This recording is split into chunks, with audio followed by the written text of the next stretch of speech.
¿Qué tal? ¿Cómo están? Pues hoy tenemos una clase más, la número 18, es el libro de Esther. ¿Sí? Y de una vez déjenme quitarme de acá, ponemos transición, ahí está, ya estamos. Panorama bíblico y es la clase 18 y el libro de Esther. ¿De acuerdo? Ahí estoy otra vez. Y vemos que este libro de Esther es un libro que está dentro de los libros históricos de lo que es el Antiguo Testamento o del Tanaj, ¿no? de la Biblia hebrea. Y en hebreo se llama Megilat Esther. ¿Sí? Ahí se los puse, cómo se escribe y todo, para que vean cómo se escribe. ¿Sí? Ahí está. Megilat Esther. Lleva el nombre de su personaje principal, que es la reina Esther de Persia, enfrentados con la muerte, ¿no? O sea, Esther y Mardoqueo, su padre de crianza, bueno, en realidad era su primo, pero como sus padres murieron, él la cría como si fuera su hija, ¿sí? Perdón, ando un poquito ronco. Uh, Hicieron a un lado lo que es el temor y actuaron en consecuencia, ¿no? Este arriesgue de su vida al pedir al rey Asuero que salvara a los judíos, ¿sí? Porque los judíos celebraban, este, iban a ser asesinados, ¿sí? Y entonces la reina Esther pide al rey que la ayude, ¿no? Entonces, en ocasión a este salvación, ¿sí? Los judíos celebran la fiesta de Purim, que simboliza la liberación de Dios hacia los judíos. Purim significa echar suertes. Como lo hizo Amán, que era el que los quería asesinar a todos, para establecer la fecha del exterminio de todos los judíos de Persia. Aunque el autor, ¿sí? Se desconoce, el libro fue escrito por un judío familiarizado con las costumbres y el idioma persa. Mardoqueo o Esdras pudieron haberlos redactado, aunque la costumbre hebrea, sí, dice que fue Esdras el que lo escribió, pero cualquiera de los dos pudo haberlo hecho porque los dos estaban tanto familiarizados con todas las costumbres y idiomas persas como con los judíos, ¿sí? El autor se mantiene anónimo a través de toda la narración y debe haber sido realmente un judío que conocía bien las costumbres y tradiciones del pueblo pérsico o de Persia. Al mismo tiempo estaba consciente de las tradiciones antiguas judías, ¿sí? Especialmente debió haber conocido las leyes de José y la liberación de Israel de la esclavitud de Egipto. Su objetivo era encontrar a la comunidad judía el origen histórico de la fiesta de Purim en un marco literario interesante y entretenido. Aunque la tradición suele atribuirla, como les decía el profeta Esdras, está muy bien documentado y no comete errores históricos, ¿no? Eso hay que verlo bien, ¿sí? Ahí está. La fecha del libro de Esdras se cree que fue escrito aproximadamente entre el 460 y el 350 antes de Cristo, ¿sí?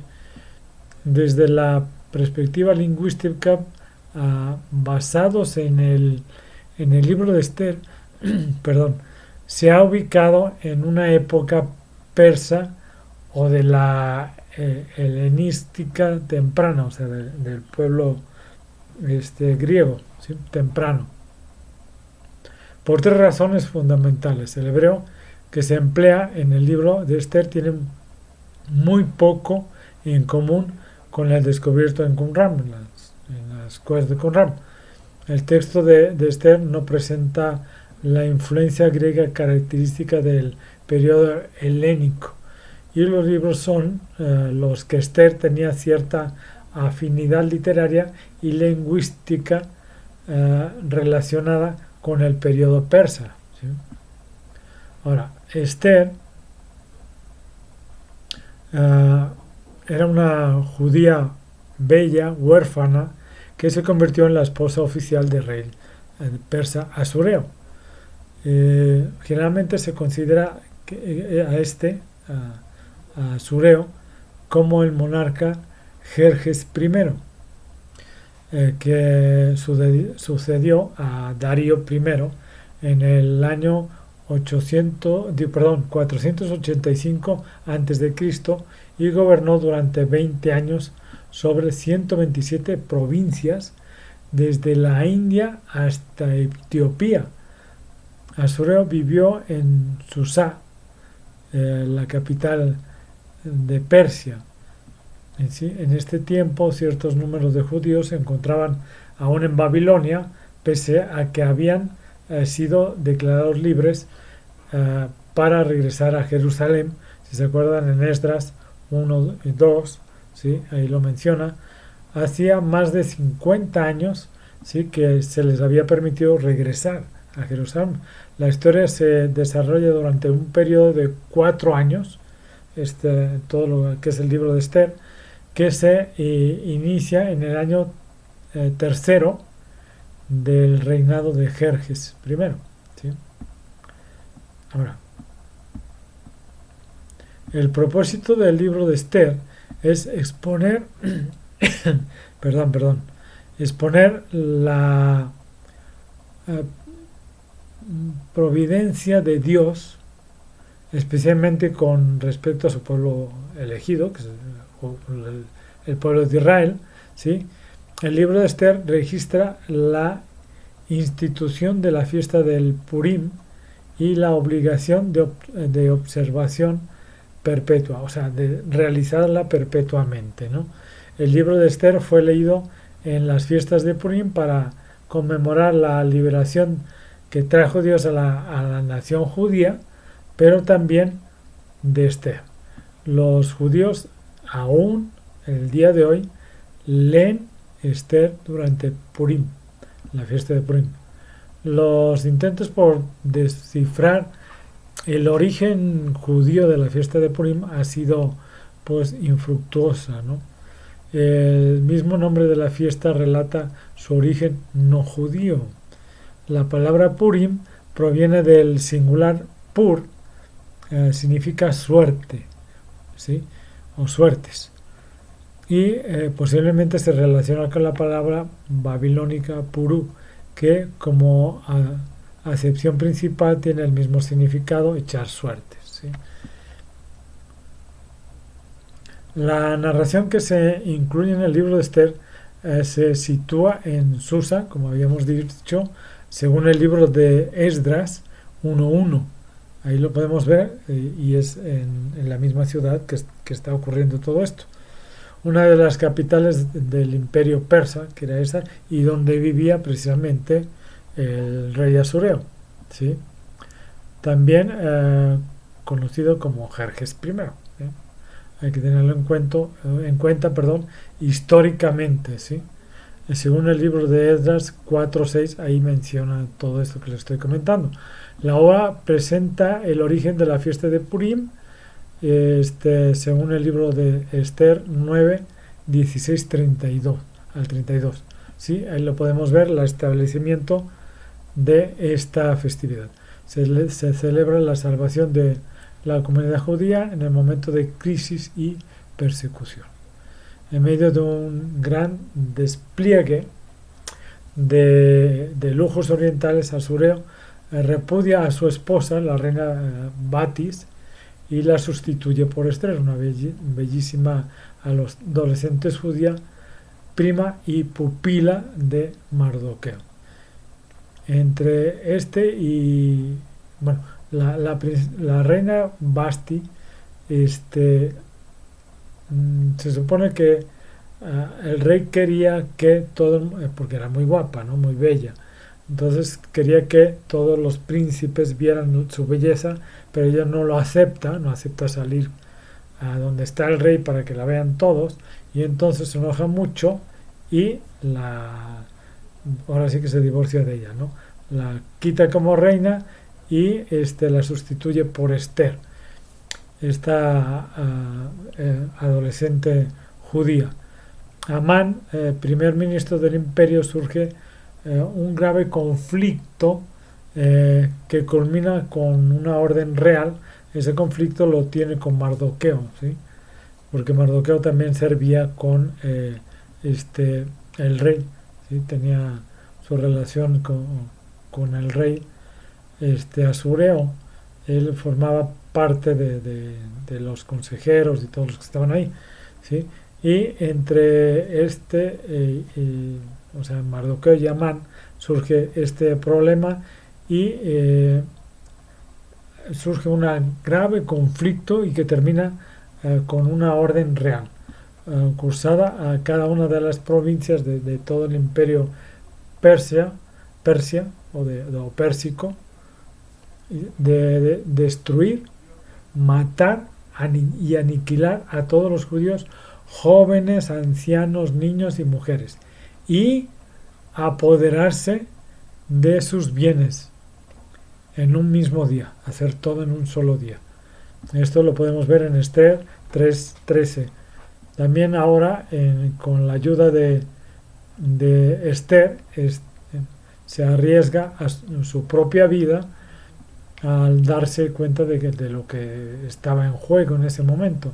Ella voluntariamente hizo lo que pudo, haber sido pues una maniobra mortal, digamos, para ella, y denunció ante el rey a Amán, ¿sí? El primer ministro, quien era el segundo al mando del reino del esposo, ¿no? Ella demostró que ser una oponente muy inteligente y más digna que Amán, a la vez que humilde y respetuosa de la posición de su esposo, el rey, ¿no? Arriesgó su vida, perdón, me faltó esto, arriesgó su vida ante el rey sin haber sido invitada, ¿no? Y no lo hizo una sola vez, lo hizo 2 veces, ¿no? Lo vemos en Esther 5:1-8 y 8:3. Con ello logra liberar a su pueblo de la destrucción decretada, y Mardoqueo, al escuchar el edicto real, le ordenó pues que a Esther que interviniera, ¿no? A favor de los judíos. Amán, enemigo de los judíos, fue ahorcado. Bueno, les diré una cosa primero. El rey, como ya había establecido el que mataran a todos los judíos, y acuérdense que la ley persa no podía ser ya no podía quitarse esa ley que él había puesto, porque ya lo había sellado, ¿no? Entonces, como no lo podía hacer, lo que hizo es que armó a los judíos para que se pudieran defender, y entonces poder luchar en contra de los que iban a matarlos y vencerlos, ¿sí? De todos modos, a Amán, enemigo de los judíos en ese momento, fue ahorcado, y luego a filo de espada los judíos matan a todos los que los odiaban, ¿sí? Esther 9:5. Incluso la propia Esther intrigó o habló con el rey para que también se colgara a los 10 hijos de Amán. Esther 9, del 13 al 13 y 14. Luego del triunfo, Mardoqueo escribió otra vez a los judíos para ordenar la celebración de la fiesta de Purim, ¿sí? Los días 14 y 15 del mes de Adar, ¿sí? Entre marzo y abril, creo, algo así. Marzo de abril. El nombre de la fiesta se relaciona con la suerte que echó Amán, ¿sí? Para conocer el día propicio para la destrucción de los judíos. Esther 3:7. Esa fiesta celebra la salvación, ¿sí? Y la liberación de los judíos con alegría, banquetes y regocijo. Esther 9:18. La narración final, más bien finaliza, destacando la providencia de la prosperidad, más bien, del imperio persa durante la función de Mardoqueo como segundo del rey, ¿sí? Porque termina siendo el segundo del rey, aparte de que ya lo había salvado una vez anteriormente, ¿sí? Entonces termina siendo el segundo del rey, y eso lo vemos en Esther 10:3. Además se pone de manifiesto el aprecio de la comunidad judía a Mardoqueo. Aunque el nombre de Dios, permítame, aunque el nombre de Dios nunca se menciona en este libro, ¿sí? Es evidente que los judíos de Susa, o sea, de esa ciudad, buscaron su intervención cuando ayunan y oran durante 3 días, Esther 4:16. A pesar de lo que la ley que autorizaba su destrucción fue escrita, como les decía yo, con las leyes medo-persa, ya me acordé, medo-persa, que hacía inalterable esa ley, y el camino fue despejado, ¿no? En cierta forma por la oración, ¿sí? Y el ayuno que hicieron los judíos para que su Dios, o sea, el Dios de Israel, pudiera hacer que el rey estuviera de parte de ellos, ¿sí? Ahora, un aspecto muy importante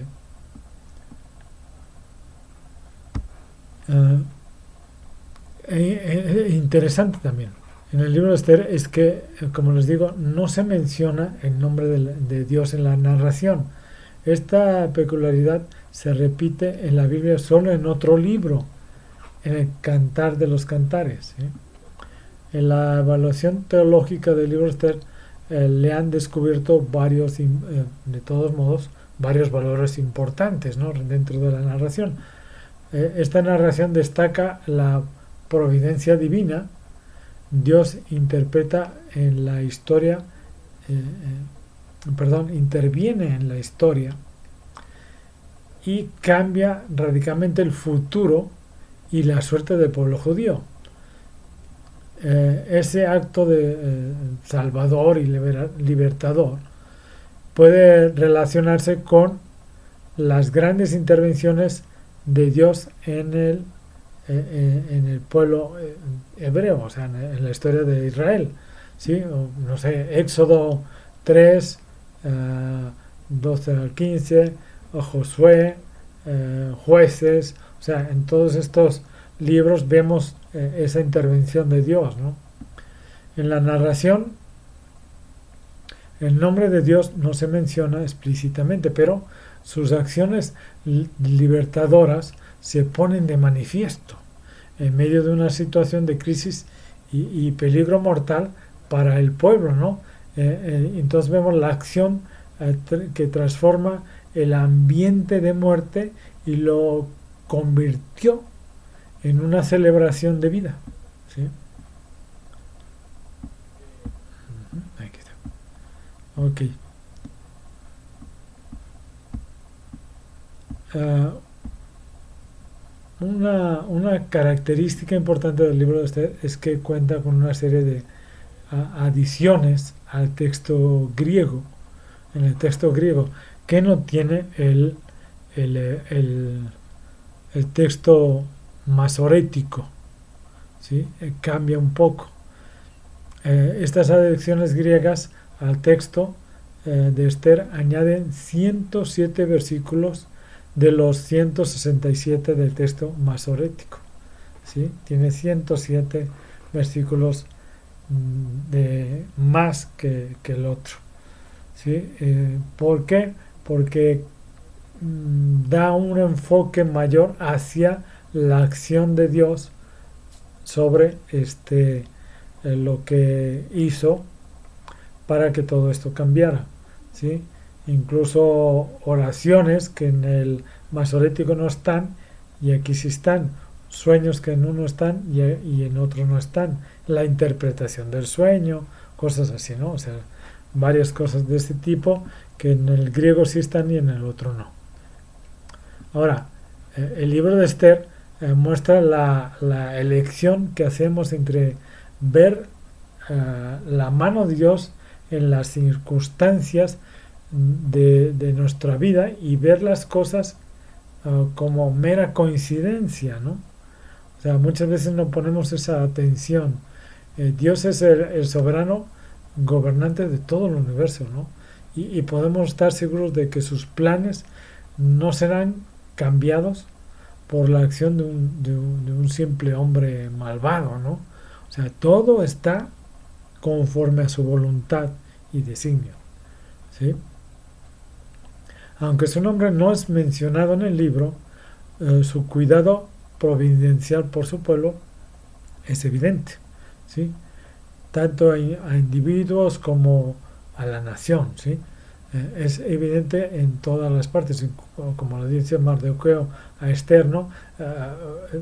Estás en el lugar y en el momento adecuado. Bueno, a grosso modo, ¿no? Digamos así. Entonces vemos que incluso, un ejemplo, ¿no? No podemos dejar de ver que el Todopoderoso ejerció su influencia incluso para poner insomnio en el rey, ¿no? Entonces, o sea, cómo todo se va entretejiendo, ¿no? Y todo lo va modificando para que todo tenga un camino o un final como él quiere que sea, ¿no? A través del ejemplo de Mardoqueo y Esther, este libro se muestra el silencio, o más bien el silencioso lenguaje del amor de Dios como Padre, ¿no? O sea, el cuidado que tiene sobre sus hijos, ¿sí? Usa una frecuencia como para comunicarse directamente con el propio ser de cada uno de nosotros, ¿no? O sea, no necesita ser algo tan explícito, tan así, que diga, ahí está, ¿no? Sino que te va haciendo que vaya cambiando las situaciones alrededor tuyo, ¿no? Y te das cuenta de eso. Esther probó tener un espíritu enseñable, bondadoso, que también demostró gran fortaleza y obediencia voluntaria, ¿sí? La humildad de Esther fue notablemente diferente a la de aquellos que la rodeaban. Esto le ocasionó ser elevada a la posición de reina, ¿no? Ella nos enseña que pertenecer a una alta esfera o algo así no impide ser respetuoso y humilde, ¿sí? Aún en circunstancias no solamente difíciles, sino humanamente imposibles, a menudo nos prepara para ser el vaso receptor de increíbles bendiciones. O sea, no para uno, sino para todas las personas que nos rodean, ¿sí? Eh, incluso especialmente durante las pruebas, ¿no? Que es lo más difícil, ¿no? Esa área de la vida, de nuestras vidas, ¿sí? Y de las personas que sabemos que están en esas pruebas. Eh, Ni una sola vez menciona la escritura que hubiera habido una queja o una mala actitud de parte de ella. Muchas veces leemos que ella ganó el favor de aquellos que la rodeaban, ¿sí? Tal favor fue lo que en una última instancia salvó al pueblo, ¿no? El favor que tuvo con el rey. Se nos puede conceder tal favor al aceptar aún una injusticia o una injusta persecución, ¿no? Por ejemplo, como en este momento, ¿no? O sea, en esa situación, ¿no? Que era persecución y muerte del pueblo judío. Y seguir el ejemplo de Esther, ¿sí? De mantener una actitud positiva, ¿no? Junto a una humildad y a la determinación de depender de Dios totalmente, ¿sí? Quién sabe si Dios nos pone en ese lugar, en esa posición y en ese momento, ¿no? Porque Él quiere que tú seas esa, esa persona que sea humilde y que sea determinada para hacer lo que hizo Esther, ¿no? En ese momento, de tener el favor de las personas y poder influir de tal forma que seas luz a tu alrededor, que seas luz a esas personas que tanto lo necesitan, ¿sí? Hasta aquí llega el libro de Esther. Espero que sí lo puedan leer. O sea, es interesante ver cómo puede una persona con ser luz, ser de una forma que pueda llegar a cambiar, ¿sí? A los demás, a los que están junto de ellos, y hacer que ese pueblo sea salvado, ¿no? ¿De acuerdo? Entonces, bueno, hasta aquí llegamos. Espero que la próxima semana podamos vernos y tener una clase más de este panorama bíblico. ¿De acuerdo? Que Dios los bendiga y los cuide mucho. Hasta luego.